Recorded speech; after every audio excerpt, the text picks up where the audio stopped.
Good morning बच्चों, SV academy की online classes में आप सभी का स्वागत है। आज अपने क्लास 11th में बायोलॉजी का लेसन नंबर 13 जिसका नाम है उच्च पादपों में प्रकाश संश्लेषण, इसके बारे में पढ़ेंगे। लास्ट वीडियो में अपने इसके पार्ट फर्स्ट में प्रकाश संश्लेषण क्या है और कौन कौन से पादपों में होता है और किस लिए होता है, इसके बारे में अपने लास्ट वीडियो में पढ़ा। आज इस वीडियो में अपने प्रकाश संश्लेषण कहाँ संपन्न होता है, यानी पादपों का वह कौन सा भाग है जहाँ प्रकाश संश्लेषण की क्रिया संपन्न होती है, उसके बारे में पढ़ेंगे। तो स्टार्ट करते अपने प्रकाश संश्लेषण कहाँ संपन्न होता है। अध्याय 8 में पढ़ने के बाद निश्चित ही आपका उत्तर होगा हरी पत्तियों में, अथवा आप कह सकते हैं कि क्लोरोप्लास्ट में। निश्चित ही आपका उत्तर सही है। तो यानी प्रकाश संश्लेषण कहाँ होता है? क्लोरोप्लास्ट हरित लवक वर्णक में होता है।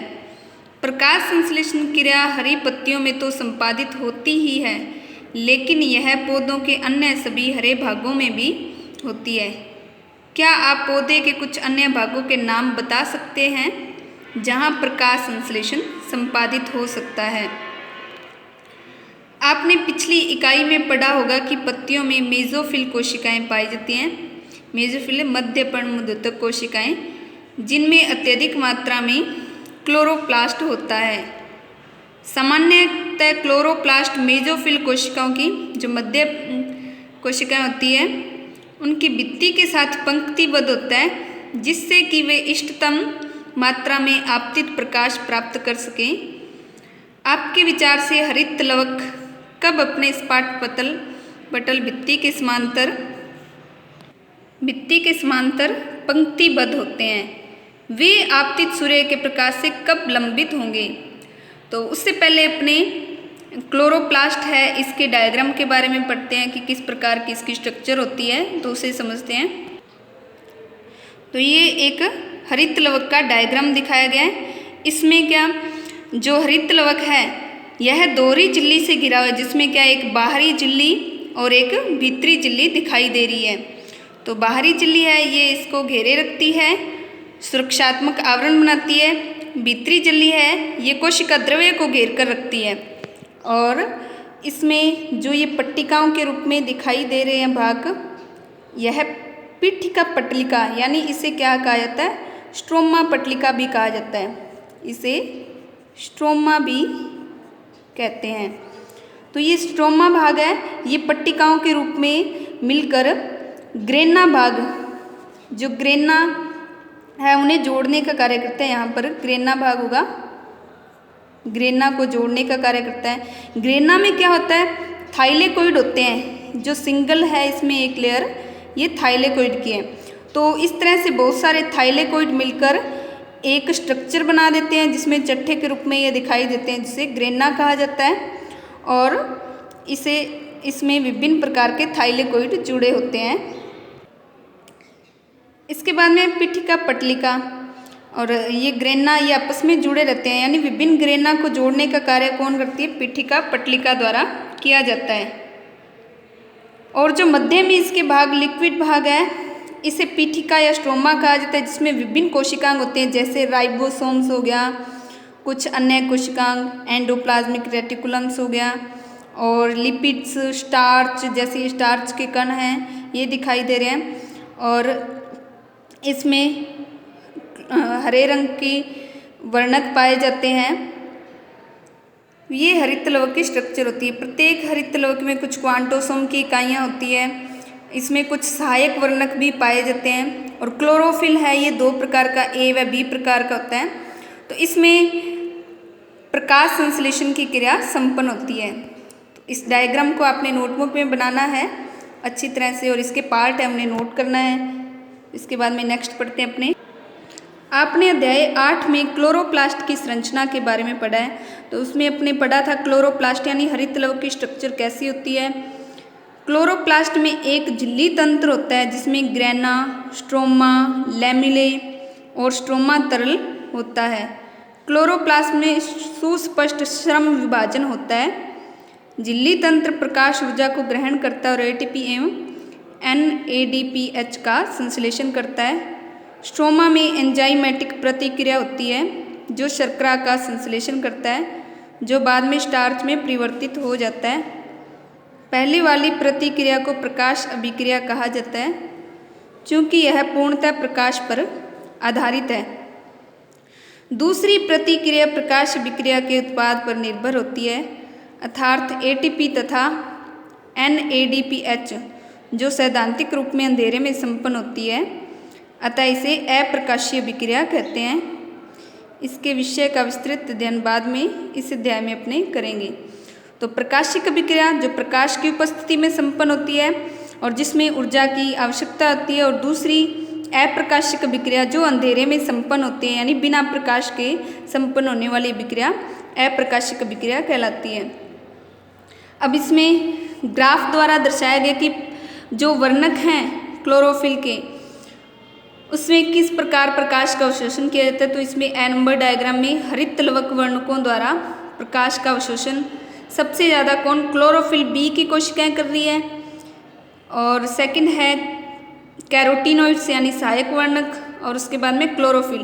तो जब प्रकाश की तीव्रता होती है तो क्लोरोफिल बी है अधिक प्रकाश संश्लेषण की क्रिया करता है। इसके बाद सेकंड है प्रकाश संश्लेषण की दर, यानी प्रकाश का अवशोषण क्लोरोफिल ज़्यादा करता है और प्रकाश संश्लेषण की क्रिया कौन करते हैं, ऑक्सीजन मुक्त होने से मापन, यानी इसमें ऑक्सीजन की मात्रा अधिक होगी तो प्रकाश संश्लेषण की दर अधिक हो रही है, तभी ऑक्सीजन का निर्माण भी अधिक होता है। इसके बाद में 6 नंबर डायग्राम है, यह है क्लोरोफिल ए के अवशोषित वर्णक्रम पर प्रकाश संश्लेषण के क्रियात्मक वर्णक्रम का अध्यारोपित दृश्य का ग्राफ। तो इसमें जो प्रकाश तरंगदैर्ध्य है नैनोमीटर में मापी गई है।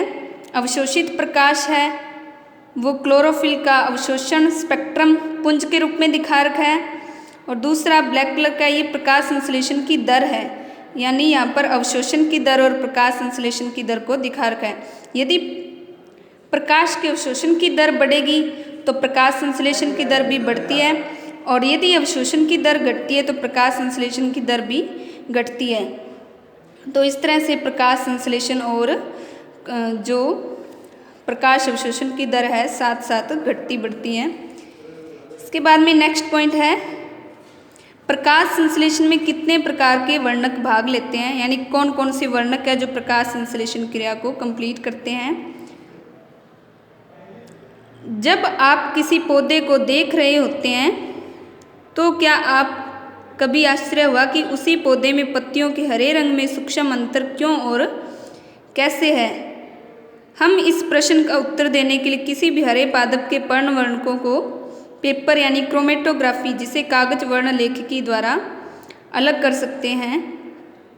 क्रोमेटोग्राफी से पता लगता है कि पत्तियों में स्थित वर्णक के कारण जो हरापन दिखाई देता है वह किसी एक वर्णक के कारण नहीं, बल्कि 4 वर्णकों क्लोरोफिल ए और क्लोरोफिल बी। क्लोरोफिल ए है नीला हरा, क्लोरोफिल बी पीला हरा, जैंथोफिल पीला वर्णक है, कैरोटीनॉइड पीले से नारंगी लाल नारंगी पीले के कारण होता है।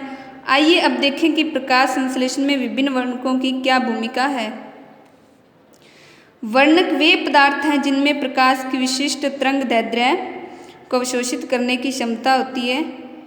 क्या आप अनुमान लगा सकते हैं कि विश्व में कौन सा पादप वर्णक सर्वाधिक है। आइए अब क्लोरोफिल ए वर्णक को ग्राफ में विभिन्न तरंगदैर्ध्य में प्रकाश अवशोषण का अध्ययन करें। आप स्पष्टतः प्रकाश के दृश्य स्पेक्ट्रम की तरंगदैर्ध्य एवं विबग्योर यानी violet, indigo, blue, green, yellow, orange और रेड कलर से परिचित हैं। ये सातों के सातों रंग क्या हैं जो प्रकाश के अंदर पाए जाते हैं।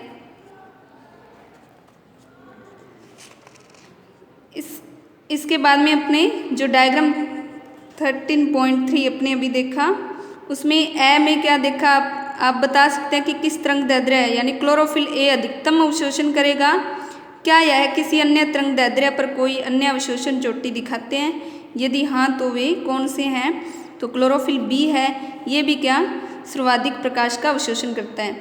अब आप चित्र 13.3 ब में अपने देख चुके हैं ग्राफ में जिसमें उन तरंगदैर्ध्यों को दिखाया गया जहाँ पर पादप में अधिकतम प्रकाश संश्लेषण होता है। क्या आप देख रहे हैं कि तरंगदैर्ध्य क्लोरोफिल ए अर्थात नीला तथा लाल क्षेत्र में अवशोषण करता है, यानी लाल और नीला है ये सर्वाधिक प्रकाश का सर्वाधिक अवशोषण पादपों द्वारा किया जाता है। उस क्षेत्र में प्रकाश संश्लेषण की दर भी अधिकतम होती है, अतः हम कह सकते हैं कि क्लोरोफिल ए प्रकाश संश्लेषण के लिए एक प्रमुख वर्णक है। लेकिन चित्र 13.3 में देखने पर क्या आप कह सकते हैं कि क्लोरोफिल ए के अवशोषण स्पेक्ट्रम तथा प्रकाश संश्लेषण की क्रियात्मक स्पेक्ट्रम के बीच पूर्णतः परस्पर व्यापन है। तो ये तीनों के तीनों ग्राफ हैं जो भी अपने देखे, जिसमें वर्णकों के बारे में बताया जा चुका है। तो आज इस वीडियो में अपने इतना ही पढ़ेंगे।